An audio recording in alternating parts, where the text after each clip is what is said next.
I'm hearing right now concerning our legendary American rapper, singer, Snoop Dogg, that DNA test just confirmed that all the children of Snoop Dogg are not for him.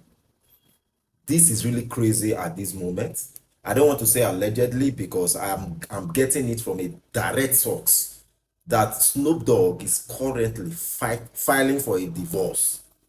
After how many years? Snoop Dogg should be around like 50, if not more than 50 years old.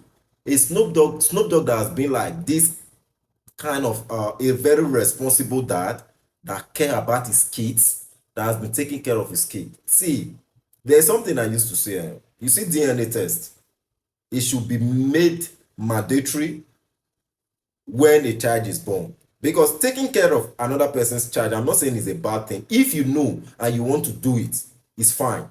But you knowing that these kids are your kids after all these years, for Snoop Dogg to just know now that those kids he has adored all these years are not his biological kids.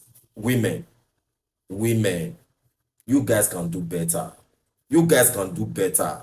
If Snoop Dogg is a bad father, and I will say because he's a bad father, Snoop Dogg has been a very responsible father for crying out loud. Why are women always doing this at his age?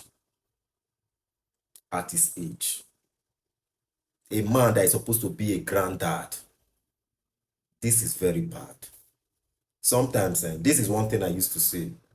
Women, women, women need to do better. Let's be honest, guys. Women need to do better. And to get to know this at this time, no. One of the most, as in this kind of thing, can even like make that man give up his life for stuff like this. But still, I just pray Snoop Dogg is in his 50s. God will also grant him like do good things for him to like maybe I don't know what's going to happen at the tail end, but I just pray that he should be able to like bear this thing that just happened because it's not an easy thing for you to raise kids for this long and not knowing that these kids are not yours, bro. It's crazy, guys. Let me know your thoughts. I'll see you guys in my next one. Peace out.